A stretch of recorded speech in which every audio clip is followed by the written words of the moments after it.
সুপ্রিয় দর্শক, দেশ ও দেশের বাইরে থেকে যারাই আমার ভিডিওটা দেখছেন আর দেখেন, সবাইকে জানাই আন্তরিক অভিনন্দন ও প্রাণঢালা শুভেচ্ছা। আর যারা আমার ভিডিওতে ভালো ভালো কমেন্ট করেন, অনেক কিছু জানতে চান, আমি যা পারি জানাই। তো এটা হলো সকালবেলা খাবার দিছি। সকালবেলার কাজ আমার ঘুম থেকে ওঠার পরে ঘরটার ধুইলাম, ধোয়ার পরে এখন গরুকে খাবার দিলাম, ভুসি করা দেবো। ভুসি করা দেওয়ার পরে খড় কাটবো। তো আমার ভিডিওটা করার উদ্দেশ্যই হচ্ছে যে আমার একটা কাছের ভাই, সে আমাকে কাজ করা দেখে সে একটা কান্না করতেছে, এরকম একটা মোজো পাঠাইছে। আমি জিজ্ঞাসা করলাম, ভাই কান্না করছেন কেন? তো উনি উত্তরে দিল যে আপনি কাজ করছেন। তো কাজ তো কাজই হতে পারে, সেও কোনো কাজ করে, কিন্তু হ্যাঁ, সে আমার কাছের কেউ না হলে পরে আমার কাজ দেখে তার কষ্ট লাগতো না। হয়তো সে ভাবে নাই যে এইভাবে এই কাজ করতে হবে আমার। তো কাজ তো নিজের কাজ করতেই হবে। তো এটা ভুসে করে দিলাম, ফিড দিয়েছি, এখন এটার সাথে মিক্স করে দিচ্ছি। তো মিক্স করে দিয়ে যাব এখন খড় কাটার জন্য, মেশিনে খড় কাটবো। তো মেশিনে কাটতে গিয়েছিলাম, ধার নেই, তো বেজে গেছে। তো আগে একটু মেশিনটাকে ধার দিয়ে নেই, র্যাত দিয়ে। গ্যারেন্ডার মেশিনও আছে, কিন্তু এখন গ্যারেন্ডার চালাবো না, যেহেতু শর্ট টাইমে সারবো। তো র্যাত দিয়ে এটাকে ধার করে নিচ্ছি। তো যে ভাইটার কথা বলছিলাম, তো ভাই, আমি অন্তর থেকে আপনার কাছে কৃতজ্ঞ এই জন্যই যে আমার কাজ করা দেখে আপনার কষ্ট লাগছে, কিন্তু ভাই বিষয় এমনটা না, আমি আজুরা থাকতে পারি না। তো এটা হলো আমার অর্গানিক সবজি ক্ষেত, এটা সম্পূর্ণ জৈব সারের পরে এটা বটবডি ধরেছে, এটা খাটো জাতের বটবডি। তো বটবডির গোড়ায় কিছু আগাছা হয়েছে, এটা একটু পরিষ্কার করব সকালবেলার টাইম। তো এখন এটা লতা আছে, লতা কিছু বাইরে এসে গেছে, আমরা তুলে দেবো উপরে। দেখতে পাচ্ছেন এই যে ডগাগুলো তো কিছু ডোগা যেটা নিচে চলে আসছে জানলা থেকে, তো সেগুলোকে ভিতরে করে দেব। তো উপরে করে দেবো এই কারণে যাতে আঁকড়ে ধরে নেটটা। তো কাজ করতে আমার কোনো প্রবলেম নেই। আর ভাই, বিশেষ করে আপনার কাছে আমি কৃতজ্ঞ এই জন্যই যে আপনার কতটা ভালো লাগলে পরে আপনি বলতে পারছেন আমার কষ্ট হচ্ছে, কিন্তু কষ্ট না, বিষয়টা হচ্ছে ভাই, আমি আজীরা থাকতে পারি না, ফ্রি থাকতে পারি না। আমি ফ্রি থাকলে ভাল লাগে না, তাই কোনো না কোনো কর্ম করতে হবে। আর এইভাবেও অবসর টাইম পাস করা ভালো না। তো এই জন্যই আমি এটা এই নিচে যে দেখা যাচ্ছে মূলা গাছের মতো, এটা মূলা গাছ না, এটা ভাই চাইনিজ পাতা। আর ডান পাশে যেটা যে হাত দিয়ে নিড়াচ্ছি, ডান পাশে যেটা আছে ওটা চাইনিজ পাতা। এটা আমার একটা রেস্টুরেন্ট আছে, রেস্টুরেন্টে আমি সম্পূর্ণ আমার অর্গানিক যে সবজিগুলো, এই অর্গানিক সবজিগুলো কিছু বাজারেও বিক্রি করে। আর এছাড়া এগুলো আমার রেস্টুরেন্টের জন্য, যেমন চাইনিজ পাতা, লেটুস পাতা, এগুলো বার্গারের জন্য, সালাতের জন্য। তো আমি নিজেই রোপণ করছি সম্পূর্ণ অর্গানিকভাবে, এতে কোনো রাসায়নিক সার, এতে কোনো কীটনাশক সার আমি ব্যবহার করব না। তো আর নিজের কাজটা নিজেই করার চেষ্টা করি বেশি আমি।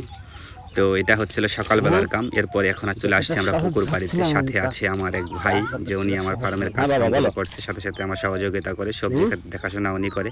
আর সাথে আছে আমার মেয়ে, ওই যে দেখা যাচ্ছে হাত নাড়াচ্ছে, ওইটাই আমার রাজকন্যা, রাজ্য ছাড়া রাজকন্যা। তো কিছু কমলি ঘাস আছে, পরিষ্কার করতেছিলাম। এখান দিয়ে চাইনিজ পাতা, লোটস পাতা লাগাবো। তো চাইনিজ পাতা, লোটস পাতা লাগাবো, কিন্তু লাগানোর আগে এখানে যে ঘাসগুলো আছে, ঘাসগুলো গরু আছে যেহেতু, গরুর জন্য নিয়ে নেই। ও তার আগে মেয়ে চাচ্ছে আমাকে কমলির ফুল দাও, ফুল দাও বাবা, ফুল দাও। তো মায়ের জন্য আগে ফুলটা ছিঁড়ে নিলাম, ফুলটা দিয়ে নেই। তো এখন আমাদের এই কমলিগুলো তুলে রাখবো গরুর খাবারের জন্য। তারপরে এই জায়গাটা পরিষ্কার করব। পরিষ্কার করে এখান দিয়ে চাইনিজ পাতা, লোটস পাতা, আর খাটো জাতের বটবডি, এগুলো এখান দিয়ে লাগাবো।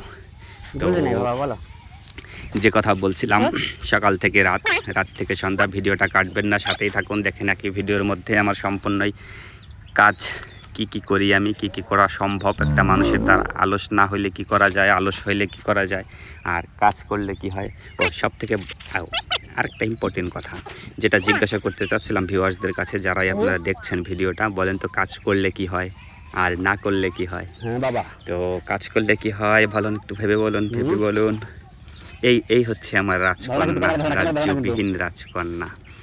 তো আমি এইখানটা আগে হলুদ ছিল, পুরো না, কিন্তু অল্প অল্প ছিল। বর্ষার সময় এখানে পানি এসে যায় নিচ দিয়ে, হলুদ গাছ পর্যন্ত আসছিল পানি, এর উপরে আর আসে নাই।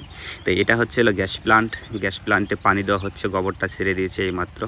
তো এটা ফার্মের ভিতরেই গ্যাস প্লান্ট। আমাদের একটা গ্যাস প্লান্ট আছে 5.5 ঘনমিটার, 8টা গ্যাসের চুলা জ্বলে আমাদের। 4 বছর যাবত আমাদের আর কোনো গ্যাস সিলিন্ডার লাগে না। তো এই জায়গাটাতেই আমাদের গ্যাস প্লান্টটা। আর এই যে জায়গাটা দেখা যাচ্ছে জাংলার নিচে, এখানে জাংলাটা ছিল, তো এখান থেকে কিছু ডাটা বনিয়েছি, ছিটিয়ে পানি দিচ্ছে। তো আর এই যে ঝুড়ির মধ্যে দেখা যাচ্ছে প্লাস্টিকের, এটা লোটস পাতা। আর এই যে হচ্ছিল পাতাকপি লাগিয়েছিলাম, পাতাকপি আর আছে এখানে চাইনিজ পাতা, ফুলকপি লাগিয়েছিলাম কিন্তু ফুলকপিটা ভালো হয়নি। তো চাইনিজ পাতাগুলো কেন ওটা ওই যে মোচার মতো হয়, মোচার মতো আমার হচ্ছে না। যদি কোনো অভিজ্ঞ ভাই জানাশোনা থাকে তাহলে পরে অবশ্যই জানাবেন যে আমার মোচা হচ্ছে না কেন। তো এই বাইরের পাশটা আর ভিতর পাশটা দুই জায়গাটাই পরিষ্কার করব। আর এই যে টিনের ডাব্বা দেখা যাচ্ছে, ডাব্বার মাঝে ফাঁকা জায়গা, ওই ফাঁকা জায়গাটায় ডাব্বায় দেওয়া আছে আমার সামবাম নাকি সৌদি আরবের ফল, বালুমাটির ফল, খুবই মিষ্টি। দেখি ফেসবুকে শুধু ওদেরই জোয়ার, শুধু ওদেরই অ্যাড আর অ্যাড। তো ইচ্ছা করলো যে না, আমারও ছোটোখাটো যে জায়গা আছে এই জায়গাগুলোতে, আমারও যে ছোটোখাটো জায়গা আছে এই জায়গাগুলোতে আমি ওই সামবাম না সাম্বার ওই ফলটা আমি লাগাবো। তো এখানে আমি লাগিয়ে দিয়েছি। আর যে জায়গাটা আমি পরিষ্কার করছি, এই পরিষ্কারের জায়গাটায় হচ্ছে এখানে চাইনিজ পাতা, লোটাস পাতা আর হচ্ছে ধনিয়া পাতা, পালং শাক এগুলো লাগাবো। তো চাইনিজ পাতা, লোটাস পাতা শুধু আমার দোকানের জন্য না, আমার এটা বাণিজ্যিকভাবে বিক্রি করার উদ্দেশ্য। তো ওটা বাজারে বিক্রি করব, কিন্তু খুচরাতে তো খাবে না। কিন্তু রেস্টুরেন্ট যাদের রেস্টুরেন্ট আছে, রেস্টুরেন্টে হচ্ছে আমার মার্কেট। তো রেস্টুরেন্টে যাব আমি মার্কেটিং করার জন্য এবং বিক্রি করার জন্য। তো চাইনিজ রেস্টুরেন্টে যাব, বার্গার কর্নারে বার্গারের ভিতরে যে পাতাটা দেওয়া থাকে, অনেকেই হয়তো জানেন আপনারা, ওটাই হচ্ছে আপনার লেটুস পাতা। তো লেটুস পাতা সচরাচর আমাদের এদিকে হয় না, কেউ লাগায় না। এটা একটা খুবই দামি পাতা। এটা সেদিনকে গিয়েছিলাম ফরিদপুরে, জিজ্ঞাসা করলাম ভাই এটা কেজি কত, আমার মাঝে মধ্যে লাগে বার্গারের ভিতরে দেওয়ার জন্য। তো 1700 টাকা যখন জিজ্ঞাসা করলাম বললো 1700 টাকা। শুনে তো মাথায় হাত উঠে গেছে। তো আমি নিজেই এখন লাগাবো। তো চলুন এখন চলে যাই দোকানে। এই দোকানে চলে আসছি, এটা হচ্ছে আমার কারখানা, মিষ্টির কারখানা। এইখানে দুধ নিচ্ছি, এটা দিয়ে এলো মিল্ক কেক বানাবো।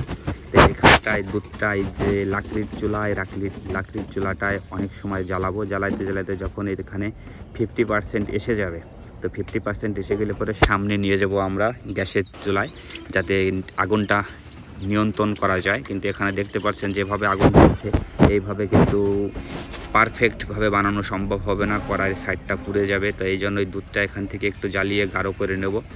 এখানে দুধ আছে 12 কেজি। তো 12 কেজির দুধটাকে যখন 4 কেজি 5 কেজিতে আসবে, তখন এখান থেকে নিয়ে যাব আমরা গ্যাসের চুলার, যাতে হিটটা নিয়ন্ত্রণ করা যায়। তো আমাদের এখন প্রায় হয়ে গেছে, 70% এসে গেছে। এই তো চলে এসেছি আমরা গ্যাস সিলিন্ডার নিয়ে দোকানের সামনে, কারখানার থেকে সামনে। তো আমার লোকেশনটা হচ্ছে জয় বাংলা বিশ্ব রোড, পেট্রোল পাম্পের সামনে, নগরকান্দা, ফরিদপুর। আমাদের কাছে খাবারের অনেক ধরনের আইটেম আছে, যেভাবে ঝাল আছে, মিষ্টি আছে, চাইনিজ আছে, পুরি আছে, লুচি আছে, চটপটি আছে, আরও অনেক ধরনের খাবার। তো আপনারা, আমাদের বিশেষত্ব হচ্ছে এইটাই যে আমাদের কাছে পাবেন সম্পূর্ণ ফ্রেশ জিনিস এবং তরতাজা শাকসবজি দিয়ে আছে।